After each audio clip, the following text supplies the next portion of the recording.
Hello friends, welcome to स्टडीकर। मैं हूं आपका दोस्त प्रभाकर। आज के इस महत्वपूर्ण लेक्चर में हम आपके साथ डिस्कस करने वाले हैं 11 फरवरी 2024 के मोस्ट इंपॉर्टेंट करंट अफेयर्स के क्वेश्चन।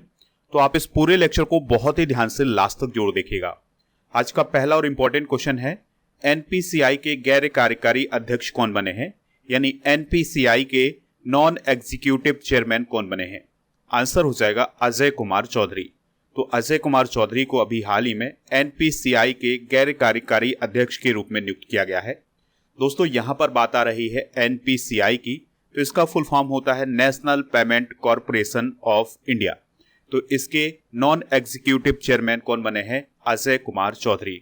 उन्होंने किसका स्थान लिया है? तो उन्होंने विश्व मोहन महापात्रा का स्थान लिया है। चलिए दोस्तों, बात करते हैं एनपीसीआई की। तो इसका फुल फॉर्म होता है national payments corporation of India. दोस्तों, आप जितने भी यूपीआई के द्वारा पेमेंट करते हैं, तो उस पेमेंट को कंट्रोल करने वाली, उस पेमेंट का जो सिस्टम है वो संभालने वाली संस्था कौन है? एनपीसीआई। इसकी स्थापना 2008 में की गई थी। इसका हेडक्वार्टर मुंबई, महाराष्ट्र में है। चलिए अब डिस्कस करते हैं हाल ही में की गई कुछ महत्वपूर्ण नियुक्तियां। तो अभी हाल ही में पेप्सिको इंडिया के सीईओ बने हैं जागृत कोटेचा। यूपीएससी के नए सदस्य बने हैं सील वर्धन सिंह। भूटान के प्रधानमंत्री बने हैं सेरिंग टोब्गे। महाराष्ट्र की डीजीपी बनी है रश्मि शुक्ला। आपको याद रखना है कि महाराष्ट्र की पहली महिला डीजीपी कौन बनी है? रश्मि शुक्ला। इसके अलावा दक्षिणी नौसेना कमान के चीफ ऑफ स्टाफ कौन बने हैं? ओपल कुंडू। यूरोपीय निवेश बैंक की अध्यक्ष कौन बनी है? नादिया कैल्विनो। विदेश मंत्रालय के नए प्रवक्ता कौन बने हैं? रणधीर जायसवाल। सेंथिल पांड्यन सिंह डब्ल्यूटीओ में भारत के राजदूत बने हैं। तो ये सभी पॉइंट आप नोट कर सकते हैं। दोस्तों, आप इस पूरे लेक्चर को बहुत ही ध्यान से लास्ट तक देखिएगा। लास्ट में आपसे एक क्वेश्चन पूछा जाएगा जिसका आंसर कमेंट बॉक्स में देना है। अगर आप चैनल पर पहली बार आए हैं तो सब्सक्राइब कर लें, बेल आइकन भी दबा लें, जिससे आपको समय पर सबसे पहले नोटिफिकेशन मिल सकेगा। आप हमारे टेलीग्राम चैनल से भी जुड़ जाइएगा। टेलीग्राम पर जाना है, स्टडीकर ऑफिशियल सर्च करना है तो हमारा चैनल मिल जाएगा। इस चैनल को ज्वाइन कर लेना है तो आपको पीडीएफ भी मिल जाएगा। इसके अलावा आप हमारा ऐप भी डाउनलोड कर सकते हैं। ऐप का लिंक डिस्क्रिप्शन बॉक्स में दिया गया है। दोस्तों, ऐप पर आपको e book, test series, PDF, daily quiz ये सभी मिल जाएगा। तो इन सभी को प्राप्त करने के लिए ऐप को जरूर डाउनलोड करें। इसके अलावा ई बुक की बात करें तो ईयरली करंट अफेयर्स और मंथली करंट अफेयर्स की ई बुक ऐप पर आपको हिंदी और इंग्लिश दोनों मीडियम में मिल जाएगी। नेक्स्ट क्वेश्चन है, किस देश में दक्षिण एशिया की पहली प्रोफेशनल वुमेन हैंडबॉल लीग का अनावरण किया गया है? आंसर हो जाएगा भारत। तो दोस्तों, भारत में अभी हाल ही में साउथ एशिया की पहली प्रोफेशनल वुमेन हैंडबॉल लीग का अनावरण किया गया है और इस लीग को 2025 तक लॉन्च किया जाएगा। इस लीग में 6 टीमें हिस्सा लेंगी और इसका उद्देश्य है पूरे देश में यानी इंडिया में हैंडबॉल को बढ़ावा दिया जाए और उसे डेवलप किया जाए। आपको याद रखना है कि ये जो लीग आयोजित की जाएगी, इसका प्रमोटर कौन है? पावना स्पोर्ट्स वेंचर। दोस्तों, हैंडबॉल की बात करें तो यह एक टीम खेल है, यानी टीम बनाकर के खेला जाता है और इसमें 7 खिलाड़ी होते हैं एक टीम में। तो इस पॉइंट को आप नोट कर सकते हैं। चलिए दोस्तों, खेल में खिलाड़ियों की संख्या डिस्कस करते हैं। तो अगर हम बात करें क्रिकेट की, तो क्रिकेट में 11 खिलाड़ी होते हैं। फुटबॉल में भी 11 खिलाड़ी ही होते हैं। हॉकी में भी 11, बास्केटबॉल में 5 खिलाड़ी होते हैं, बेसबॉल में 9, रग्बी फुटबॉल में 15, पोलो में 4, कबड्डी में 7 खिलाड़ी होते हैं। इसके अलावा दोस्तों, खो खो में 9 खिलाड़ी, सैपक टकराव में 3 खिलाड़ी, स्नूकर में 1, बॉक्सिंग में 2, जिम्नास्टिक में 8 और फुटसल में 5, वाटर पोलो में 7 और वॉलीबॉल में 6 खिलाड़ी होते हैं। नेक्स्ट क्वेश्चन है, मीर मोहम्मद फारूक नाजकी का निधन हो गया है, वह क्या थे? आंसर हो जाएगा इसका पत्रकार और कवि। तो इस क्वेश्चन का जो राइट आंसर हो जाएगा वो हो जाएगा ऑप्शन नंबर डी। तो अभी हाल ही में पत्रकार और कवि मीर मोहम्मद फारूक नाजकी का निधन हो गया है। उनका संबंध जम्मू कश्मीर के श्रीनगर से था। उनका जन्म हुआ था 14 फरवरी 1940 को। दोस्तों, उन्होंने ऑल इंडिया रेडियो और दूरदर्शन में भी काम किया हुआ है। 1995 में उन्हें उनकी कविता पुस्तक नार हुतुन कंजल बनास के लिए कश्मीरी में साहित्य अकादमी पुरस्कार दिया गया था। हाल ही में हुए कुछ प्रमुख निधन डिस्कस करते हैं।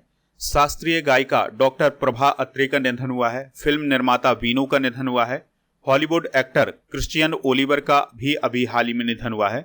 संगीत सम्राट उस्ताद राशिद खान का निधन हुआ है। जर्मनी के दिग्गज फुटबॉलर फ्रांज बैकनबाउर का निधन हुआ है। तमिल सुपरस्टार और राजनेता विजयकांत का निधन हुआ है। और भारतीय अमेरिकी शिक्षाविद वेद प्रकाश नंदा का भी अभी हाल ही में निधन हुआ है। देखिए दोस्तों, यहाँ पर बात आई थी साहित्य अकेडमी अवार्ड की। तो अगर आपसे पूछा जाए साहित्य अकेडमी अवार्ड पहली बार कब प्रदान किए गए थे, तो 1955 में प्रदान किए गए थे। साहित्य अकेडमी पुरस्कार साहित्य के क्षेत्र में दिए जाते हैं, इसको आपको नोट करना है। दोस्तों, साहित्य अकेडमी अवार्ड को देने वाली जो संस्था है उसका नाम है साहित्य अकेडमी। इसकी स्थापना कब की गई थी? 12 मार्च 1954 को। मुख्यालय कहाँ है? नई दिल्ली में। साहित्य अकेडमी के वर्तमान में अध्यक्ष हैं माधव कौशिक। वर्तमान में सचिव हैं इसके के श्रीनिवास राव। अगर हम 2023 के साहित्य अकेडमी की बात करें तो हिंदी का साहित्य अकेडमी संजीव को दिया गया है मुझे पहचानों के लिए, और अंग्रेजी का साहित्य अकेडमी पुरस्कार दिया गया है नीलम सरन गौर को। नेक्स्ट क्वेश्चन है राष्ट्रीय कृमि मुक्ति दिवस कब मनाया जाता है? आंसर हो जाएगा 10 फरवरी को। तो हर साल 10 फरवरी को राष्ट्रीय कृमि मुक्ति दिवस मनाया जाता है। दोस्तों, इसका उद्देश्य है बच्चों की आंतों के कीड़ों की रोकथाम की जागरूकता बढ़ाना। और इस दिवस की शुरुआत कब की गई थी? साल 2015 से। दोस्तों, फरवरी माह में मनाए जाने वाले प्रमुख दिवस डिस्कस कर लेते हैं, सभी को एक बार रिवाइज करते हैं। तो 1 फरवरी को भारतीय तटरक्षक बल दिवस मनाया जाता है। 2 फरवरी को विश्व आर्द्रभूमि दिवस मनाया जाता है। 3 फरवरी को राष्ट्रीय गोल्डन रिट्रीवर दिवस मनाया जाता है। 4 फरवरी को विश्व कैंसर दिवस। 4 फरवरी को श्रीलंका का नेशनल डे भी मनाया जाता है। 4 फरवरी से 12 फरवरी तक अंतर्राष्ट्रीय विकास सप्ताह मनाया जाता है। 6 फरवरी को सुरक्षित इंटरनेट दिवस मनाया जाता है। इसके अलावा 6 फरवरी को महिला जननांग विकृति के प्रति शून्य सहनशीलता का अंतर्राष्ट्रीय दिवस। 10 फरवरी को राष्ट्रीय कृमि मुक्ति दिवस, ये अभी हमने डिस्कस किया हुआ है। 10 फरवरी को विश्व दलहन दिवस भी मनाया जाता है। 11 फरवरी को विज्ञान में महिलाओं और लड़कियों का अंतर्राष्ट्रीय दिवस मनाया जाता है। 12 फरवरी को राष्ट्रीय उत्पादकता दिवस मनाया जाता है। 13 फरवरी को विश्व रेडियो दिवस। 13 फरवरी को सरोजनी नायडू जी की जयंती भी मनाई जाती है। 14 फरवरी को विश्व जन्मजात हृदय दोष जागरूकता दिवस मनाया जाता है। 16 फरवरी को विश्व मानव विज्ञान दिवस। 20 फरवरी को अरुणाचल प्रदेश का स्थापना दिवस और 20 फरवरी को विश्व सामाजिक न्याय दिवस भी मनाया जाता है। 21 फरवरी को अंतर्राष्ट्रीय मातृभाषा दिवस। 22 फरवरी को विश्व चिंतन दिवस। 23 फरवरी को विश्व शांति और समझ दिवस मनाया जाता है। इसके अलावा 24 फरवरी को केंद्रीय उत्पाद शुल्क दिवस। 27 फरवरी को विश्व एनजीओ दिवस। 28 फरवरी को राष्ट्रीय विज्ञान दिवस और 28 फरवरी को दुर्लभ रोग दिवस भी मनाया जाता है। तो ये सभी दिवस आप नोट कर सकते हैं। नेक्स्ट क्वेश्चन है भगवत गीता पर हाथ रखकर शपथ लेने वाले पहले भारतीय मूल के ऑस्ट्रेलियाई सीनेटर कौन बने हैं? आंसर हो जाएगा वरुण घोष। तो दोस्तों, वरुण घोष अभी हाल ही में ऑस्ट्रेलिया में सांसद बने हैं, यानी सीनेटर बने हैं। तो उन्होंने जो शपथ ली थी वो भगवत गीता पर हाथ रख करके ली थी। तो दोस्तों, याद रखिएगा कि वरुण घोष का जन्म 1985 में भारत में ही हुआ था, इसलिए ये भारतीय मूल के हैं। वह ऑस्ट्रेलियाई संसद के पहले ऐसे सदस्य हैं जिसने भारत में जन्म लिया है। वह वाशिंगटन में वर्ल्ड बैंक के सलाहकार के रूप में भी काम कर चुके हैं। चलिए बात करते हैं ऑस्ट्रेलिया की। तो दोस्तों, ऑस्ट्रेलिया की जो कैपिटल है वो है कैनबरा। प्रधानमंत्री हैं एंथनी अल्बनीज। करेंसी है ऑस्ट्रेलियाई डॉलर। दोस्तों, क्षेत्रफल के हिसाब से दुनिया का 6वां सबसे बड़ा देश कौन है? ऑस्ट्रेलिया। यहाँ पर आप ऑस्ट्रेलिया की लोकेशन देख सकते हैं। नेक्स्ट क्वेश्चन है तेलंगाना की गवर्नमेंट ने राज्यगान बदलने का फैसला किया है। नया राज्यगान क्या है? आंसर हो जाएगा जया जया हो तेलंगाना। तो अब ये नया राज्यगान बन गया है तेलंगाना का। दोस्तों, आंध्रे श्री के जया जया हो तेलंगाना को अभी हाल ही में राज्यगान बनाया गया है तेलंगाना की गवर्नमेंट के द्वारा। इसके अलावा तेलंगाना की गवर्नमेंट के द्वारा एक और महत्वपूर्ण फैसला लिया गया है कि जो राज्य का शॉर्ट नेम था वो पहले टीएस था, अब उसको टीजी कर दिया गया है, यानी कि टीएस के स्थान पर टीजी लिखा जाएगा शॉर्ट रूप में तेलंगाना को। बात करते हैं तेलंगाना की। तो दोस्तों, सबसे पहले आप तेलंगाना की लोकेशन देखिएगा। ये है तेलंगाना। कैपिटल क्या है? हैदराबाद। 2 जून 2014 को इसकी स्थापना की गई थी। राज्यपाल हैं तमिलिसाई सौंदरराजन। मुख्यमंत्री हैं ए रेवंत रेड्डी। विधान परिषद की 40, विधानसभा की 119, राज्यसभा की 7 और लोकसभा की 17 सीटें हैं। नेक्स्ट क्वेश्चन है नीतीश डिवाइस किस राज्य में लॉन्च किया गया है? आंसर हो जाएगा बिहार में। तो बिहार राज्य में अभी हाल ही में एक नीतीश नामक डिवाइस को लॉन्च किया गया है। इसका फुल फॉर्म क्या है? Nobel initiative technological intervention for safety of human lives. इसको आईआईटी पटना और बिहार राज्य आपदा प्रबंधन प्राधिकरण के सहयोग से डेवलप किया गया है। दोस्तों, इस डिवाइस के माध्यम से वॉइस मैसेज के जरिए उपयोगकर्ताओं को बिजली गिरने, बाढ़, गर्मी की लहरें और शीतलहर के बारे में अलर्ट किया जाएगा। इस उपकरण को बिहार मौसम विज्ञान सेवा केंद्र के साथ समन्वयित किया गया है, यानी जोड़ा गया है। बिहार से रिलेटेड कुछ इंपॉर्टेंट करेंट अफेयर्स डिस्कस कर लेते हैं। तो राष्ट्रपिता महात्मा गांधी को समर्पित देश का पहला सबसे बड़ा बापू टावर पटना बिहार में बनकर के तैयार किया गया है। और दोस्तों, इस टावर को पटना के गर्दनी बाग में बनाया गया है। यह 6 मंजिला टावर है और इसके चारों तरफ तांबे का लेप किया गया है। नीतीश कुमार ने 9वीं बार अभी हाल ही में मुख्यमंत्री पद की शपथ ली है।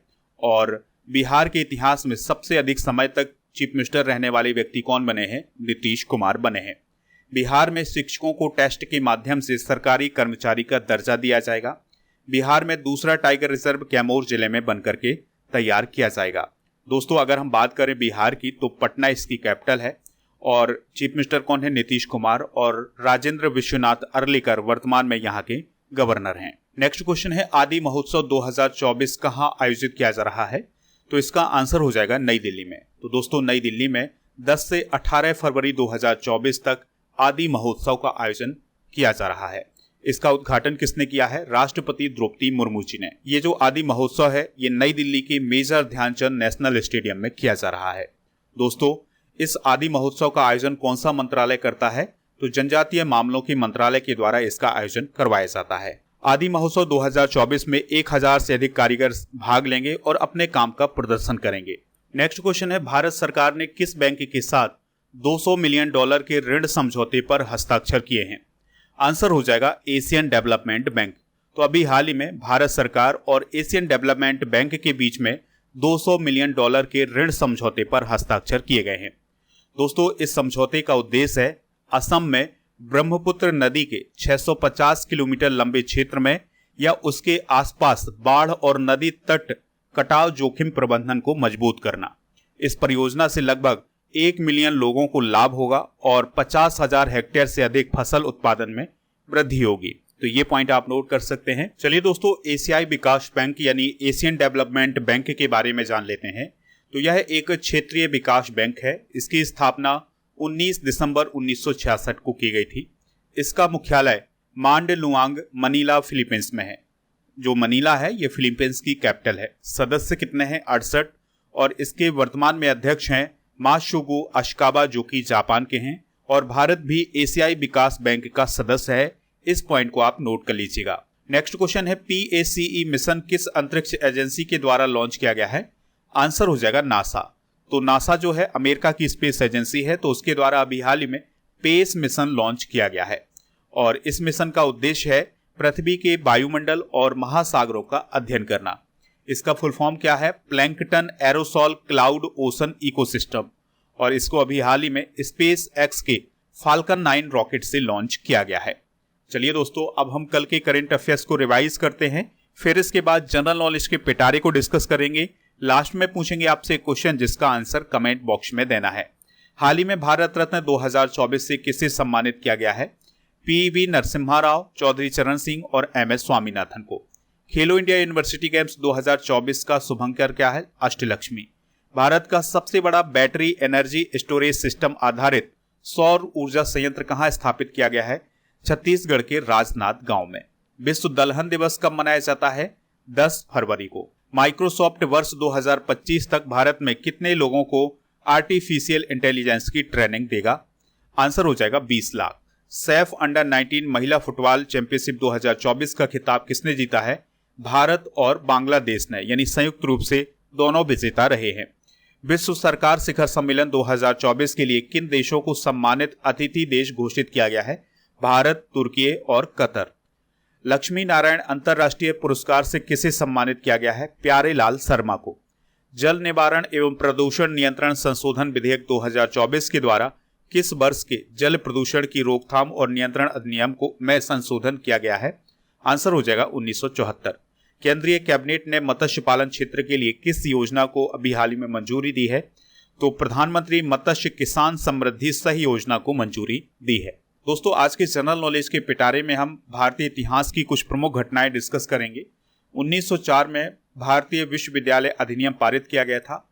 1905 में बंगाल का विभाजन हुआ था। 1906 में मुस्लिम लीग की स्थापना की गई थी।